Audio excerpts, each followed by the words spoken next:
तर पहलगाममधील दहशतवादी हल्ल्याच्या पार्श्वभूमीवर संरक्षण मंत्री राजनाथ सिंग यांनी थेट दहशतवादी आणि पाकिस्तानला इशारा दिलाय।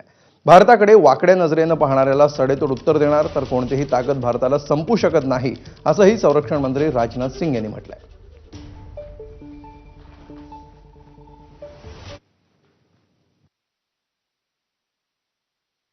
जहां एक तरफ हमारे सैनिक रणभूमि में लड़ते हैं, वहीं दूसरी तरफ हमारे संत जीवन भूमि में लड़ते हैं।